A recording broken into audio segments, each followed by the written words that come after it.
Okay, this is mostly for Mal because I want to read this shit for them, and I don't know,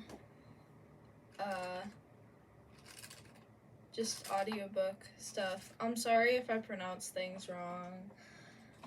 Also, the reason why I prefaced this with "this is mostly for Mal" is because I'm picking up in the middle of a chapter, but it's Mermedusa by Thomas Taylor, so if you want to go read it, you should. And this audio is mostly for Mal. Love you. Okay.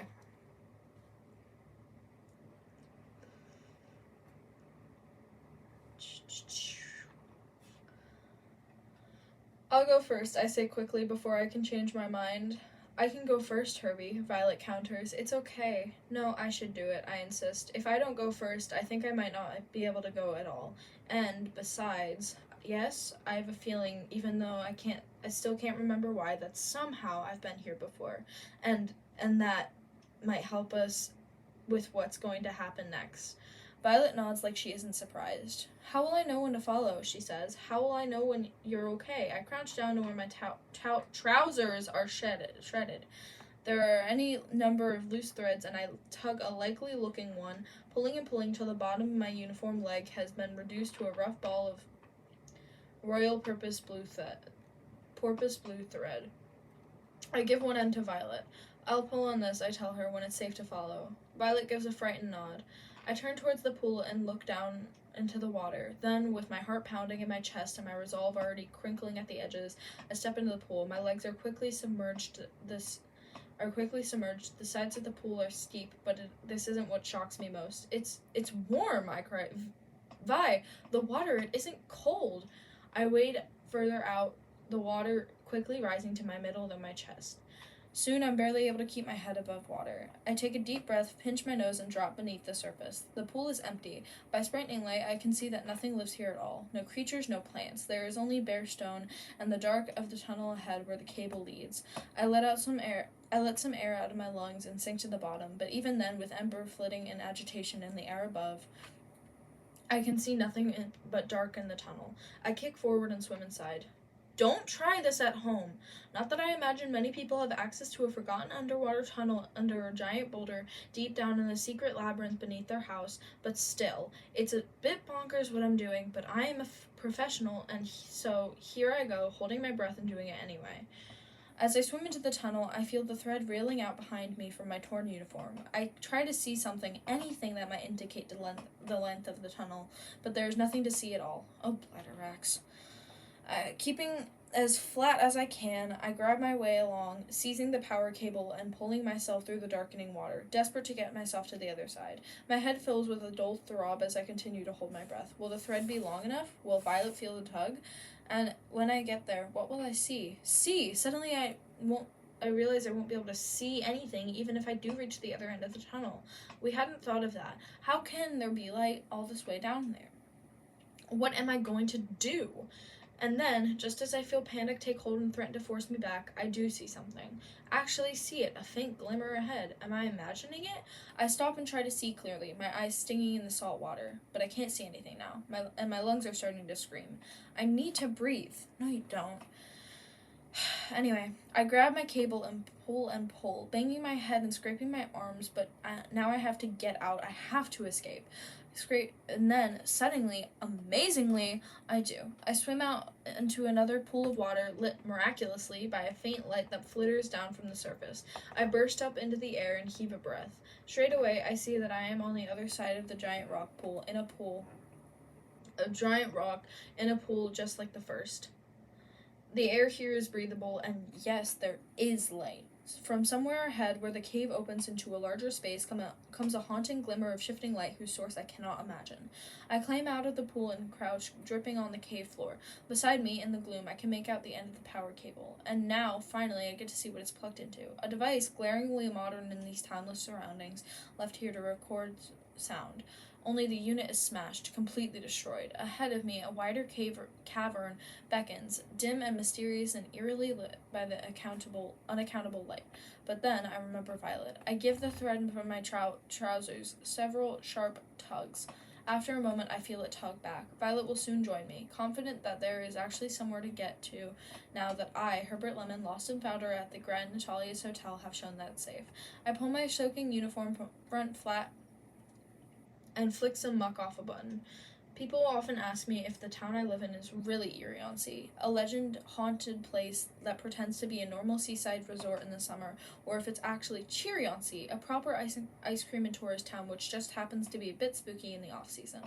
Well, those people will have to make up their own minds about that. But as I stand here, deep underground, facing the mystical unknown after swimming through an underwater tunnel, I suddenly wonder if I've actually been that newer, braver Herbie all along. Then, bursting through the surface, Violet arrives. She gasps for breath as I help her out of the water. Where's the light coming from? She asks when she's got her breath back. I don't know yet, I reply. I was saving some adventure for you. Then she notices the recording device. So that's it, is it? She says, but did you have to smash it, Herbie? It could have been useful. I didn't smash it, I explained. And then we look at each other and both say, oh, at the same time. Because I didn't smash it. Who, or what, did? Look at the floor. Violet nods to this layer of soft clay-like deposit that covers the ground of the cave. Footprints. So you really haven't been in the cavern yet. How can you tell? Because, Herbie, Vi replies. Judging by the footprints, no one has.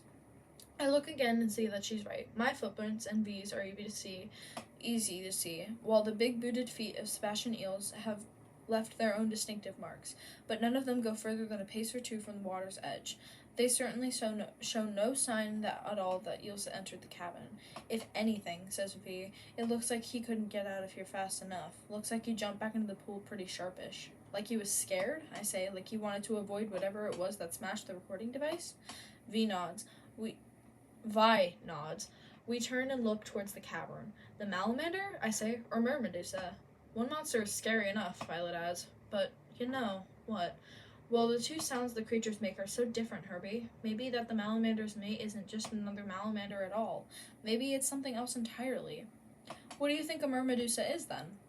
Oh, I don't know, Violet replies.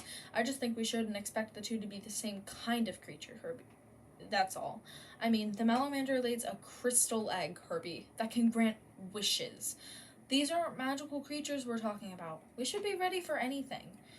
And with this alarming thought, we walk forward. I've never really known what the word grotto means, but as we gaze around this new cavern, all the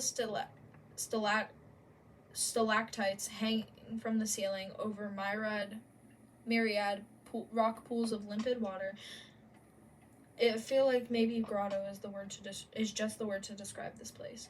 A few of the stalactites from the ceiling and stalagmites from the ground have met to form some columns of stone, and the light?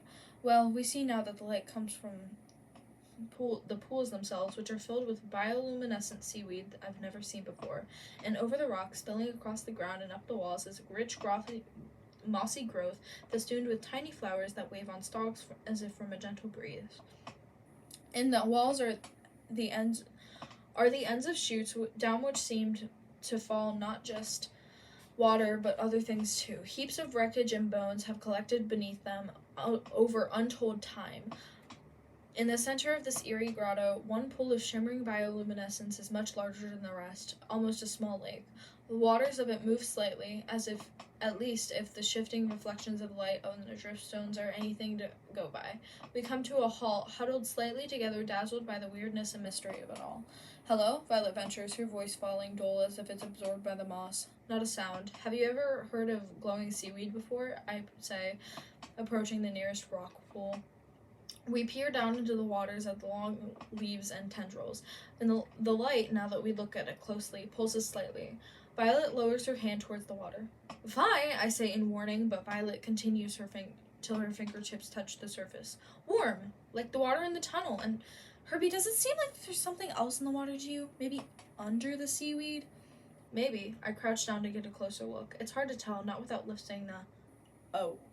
My voice dies in my throat. Violet has reached into the water and parted the seaweed, and now there is no mistaking what's hidden inside the fronds. It's a hand. A human hand. And that's the end of that chapter. So I read you 2 chapters. I don't know, like, how many chapters you read on a daily basis, but I finished the one we read last night, and then I read that one. So I hope you like it. See you.